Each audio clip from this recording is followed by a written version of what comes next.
name's Lee Posey, and this is a special edition of the Magnolia Minute. And we have a special guest with us talking about something that's going on in our community that's very important to us with the coronavirus. And I'm going to introduce to you CEO of the Natchitoches Regional Medical Center to give you some information about what's going on in our community to make us all safer. And this is Kirk Swallow. Thank you, Kirk, for being with us today. Good. Thank you, Lee. I appreciate the opportunity to be able to come and talk to the folks out there that are watching or taking a look at this video. You know, the biggest thing we can do today with the coronavirus and our COVID-19 as it's referred to is really about effective hand washing and what we call social distancing. That is the biggest thing we can do to stop the spread of this virus. We've been fortunate here because we're a rural community, but the virus is growing at an exponential rate overnight in all of our surrounding parishes. It is of a major concern in the New Orleans area to the point where they will, if the rate of transmission continues as it is today, they will exceed all hospital beds within 7 days. That means no place to put patients other than moving into the convention center. We have an opportunity here in this part of the state.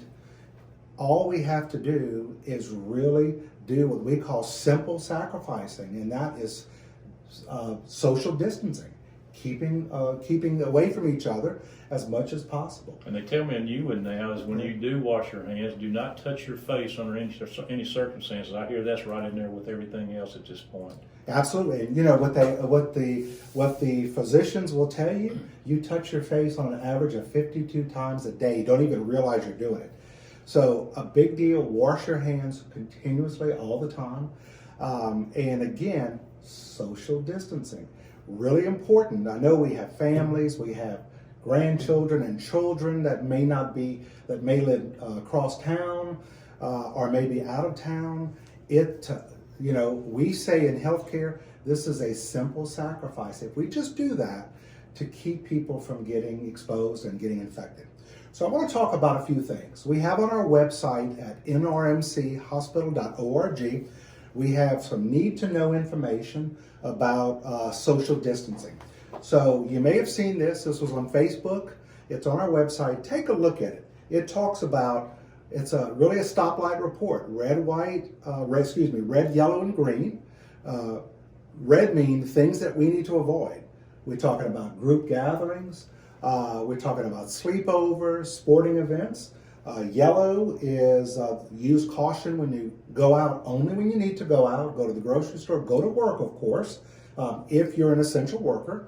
But don't congregate and don't gather around. And then the green things are the things that you can do.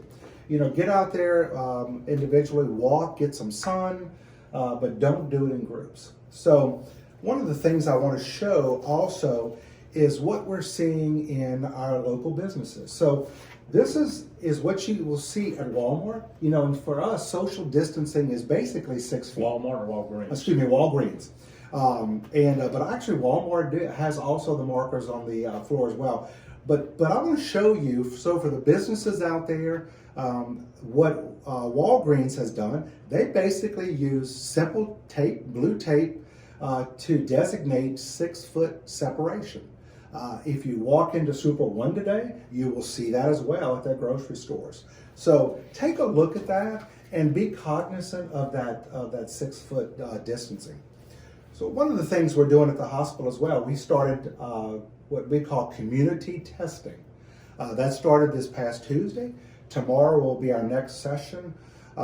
We will be doing community testing on the site of the Central Louisiana Technical College on the bypass every Tuesday and Thursday, weather permitting, from 10 a.m. to 12 noon. It's a quick process. You drive up in your vehicle. It takes about 4 to 5 minutes from start to finish. So it's a quick process. You'll be screened there. They'll take your temperature. They'll ask you some questions. Do you have any conditions that maybe you might be at risk? So it's worth it for the trip to go out there and let us screen you. Doesn't cost you anything. We do ask that you bring a driver's license and you bring an insurance card. Again, we're not billing. You won't be billed for that service, but we need that information on every single person that comes through. So again, it's every Tuesday and Thursday from 10 a.m. to 12 noon. A simple, easy process to go through. You'll see healthcare workers there. We move you from the screening tent into registration onto testing. Really quick. Yesterday, or excuse me, it was yesterday. Yesterday we had 37 people come through, and we actually tested 15 that met the criteria to be screened. So if you have any concerns or you're worried whatsoever, come on through and let us take a look at you and give you some advice and on how to social distance and how to alleviate that concern or that fear that you may have. Well, we appreciate the Natchitoches Regional Medical Center taking the lead on that.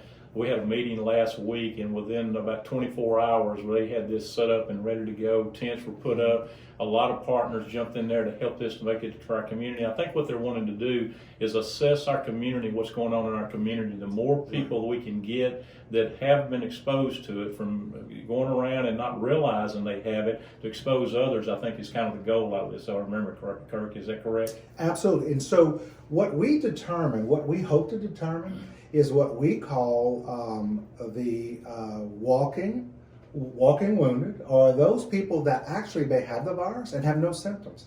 And that's actually a really good thing. The more we know if someone has the positive virus, is then we can isolate that person and their immediate family. We can test all their family. So the more we can test people, the more we can prevent the continued spread. And again, it helps from across the state, and so there are communities and organizations across the state that are testing like us. We're the first, probably a hospital of our size, a rural hospital, to be doing this. We believe it's the right thing to do for our community to alleviate that fear and concern, and for people to know so they can protect their family. The worst thing all of us want is if we have the virus that we bring it home to our family, especially our seniors, our senior citizens. And I know that's been, I want to step back and I want to thank the community, because we took a very aggressive step early on with our courtyard of Natchitoches, where we stopped all visitation in the facility. And at first we got some resistance. People were fearful, I won't be able to see my loved ones. But that is our most vulnerable population, the group that is at highest risk of having some complications from that. So we've done that, and now the families are coming back and they're thanking us. They're saying, you're right. I was being a little selfish, wanting to go in and see my mom or my dad or my grandmother or grandfather. But by doing that, you're safeguarding them. We don't even let people bring in clothes from the outside. We launder, we do everything inside of the building to protect. So today we've had 0 exposure in our facility there. So we're really pleased it's working today. So again, I want to thank the community. I want to thank you for protecting your loved ones from not coming and understanding what's happening out there. Thank you so much, Kirk. And I will tell you that there was an organization that took sent some information out, and by your phones they can track where you are. And if people saw that, our first ranking was an F. In my understanding, we've already moved up to a C-. So I want to compliment our community for doing the right thing, but we've got to keep doing this. I can't emphasize enough how important this is for our community. We're all in this together. I will do a shout out right now for the healthcare workers, and there's a campaign going on to show love for our healthcare workers, and our thoughts or prayers. If you can, put a red ribbon on your mailbox. There's a campaign going on. It's kind of like the days of when all of our military went to war. We put red ribbons around trees. It's the same scenario. So put a ribbon on your mailbox to tell them we're all thinking of them, and I can't tell you how much we thank them for doing everything you're doing for the Natchitoches Regional Medical Center. I will just tell you, thank you for the Natchitoches Parish Journal and Magnolia Minute for doing this to reach out to make our community as safe as we possibly can. Basically, Natchitoches United makes us Natchitoches strong. Thank you so much. Good. And last, again, our website link, nrmchospital.org, and I think we're going to have that on the screen. Take a look. There's when you open the page, there's a COVID-19. Just click on that and it gives you information, updates. We update that every single day. So it's there for your use. There's also a hotline number that you can call 24 hours a day to the state or at our hospital, and we'll answer any question that you may have.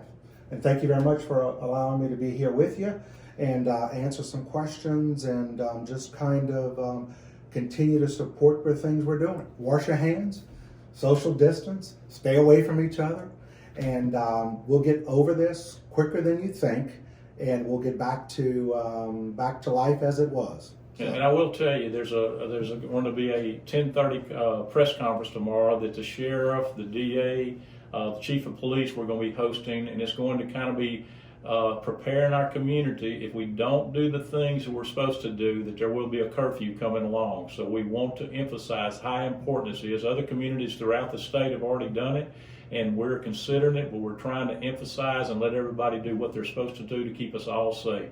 Thank you so much for joining us today on Magnolia Minute.